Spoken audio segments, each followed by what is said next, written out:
Formula 1, Formula 2, Formula 3, Formula 4, Formula E, Indy Car. Indy Car? What does Indy Car have in common with the other 5 categories? Want to find out? Don't miss this video. Hi guys, and welcome back to my channel. With you, your server, Manena on another episode of A Girl Talks Formula 1.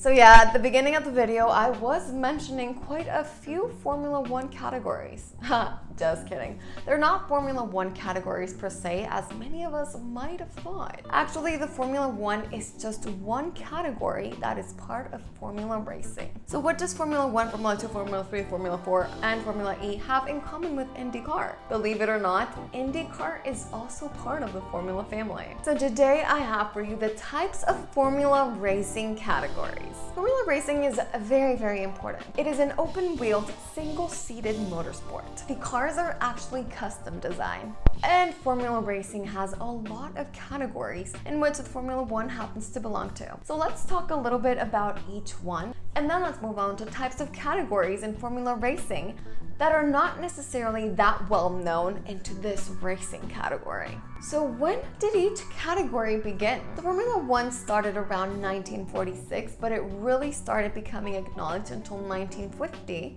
in which the FIA decided to create a set of rules to include more races in the calendar. Therefore, this created what we know today as Formula 1. Formula 1 is the A racing sport category. This is a top of tops of all the motorsport categories. So Formula 2 has quite its history.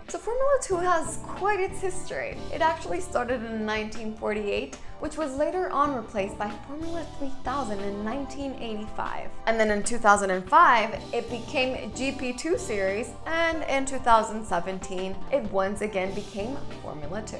Then we have the Formula 3, which started in 1950. And Formula 4 kinda had its origins in 1960, but it actually became a thing until 2013. As to the Formula E, it's made its debut in the Olympic Park in Beijing in 2014. Now, speaking of Beijing, I don't know why that city automatically reminds me of the Olympics. Speaking of Olympics, Formula E was actually trying to make it into the Olympics in 2020. Unfortunately, as we've all seen, it did not make it, but this does not mean it won't make it to the next.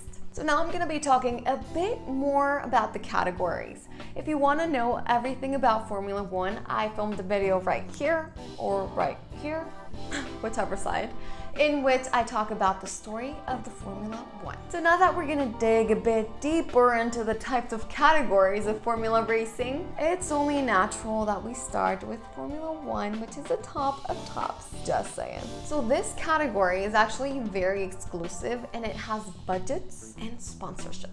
It is said that extremely talented and qualified drivers are in this category. And I quote, "It is said." We all know one or two that are not in it just for their talent. Wink. I don't know why I always say wink right after I wink. Like I go like this and then I go like wink. It's so hard. Guys, try it at home. Try saying wink while winking. It's practically impossible. I'm not even kidding.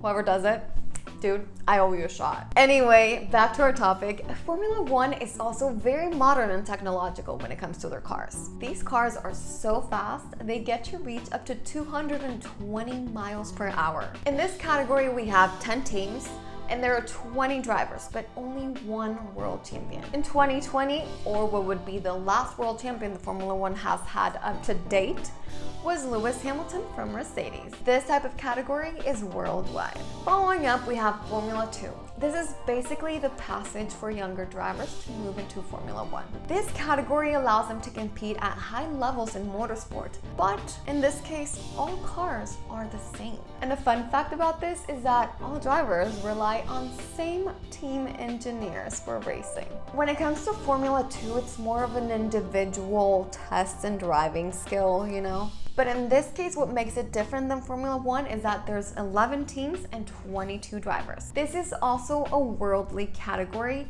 and the most recent world champion was Mick Schumacher. which is now in Formula 1. So up next we have Formula 3. So what do Ayrton Senna, Jackie Stewart, Jenson Button have in common? They all come from Formula 3. This is basically a stepping stone for prospective drivers. It's not as hard to reach Formula 4 as to reach Formula 3. Once you move to Formula 3, that means that you have a bit more chances of eventually reaching Formula 1. So when it comes to this category, they give points to almost every driver, because in a way this gives them all kind of the same opportunity.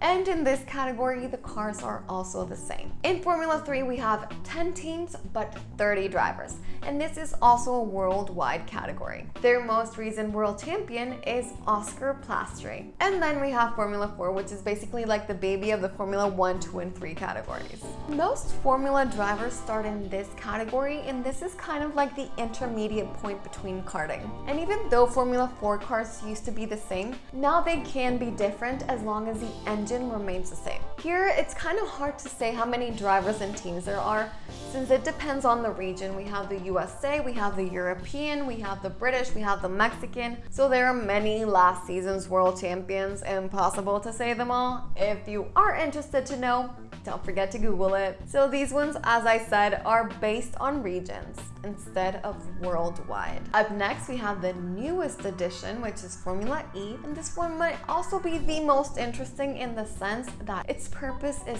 sustainability. Formula E starts for Formula Electric. So these ones are basically electric powered cars. So the main purpose of this category is to promote electric cars and sustainability, best of both worlds. Save the planet. So what's funny here is that the races, instead of being known as Grand Prix, they're known as E-Prix. It sounds like such a pun. Except that only I think it's funny. So here the champions, instead of being like the 2020 champion, the 2021, they go like the 2019 to 2020 champion. Why complicate yourself? I know. But that's how they do it. And their most recent champion is Antonio Felix da Costa. Here in this category, we have 12 teams and 24 drivers, and this is also worldwide.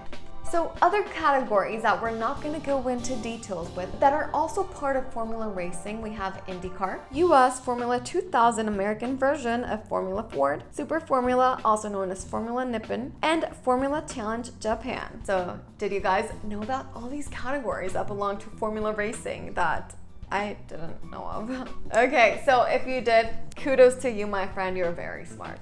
And if you did not, well, I am so glad you learned it with me today, because we basically learned it together. Anyway, thank you guys so much for watching. Don't forget to like, comment, and subscribe to my channel. And see you again next week on another episode of A Girl Talks Formula 1.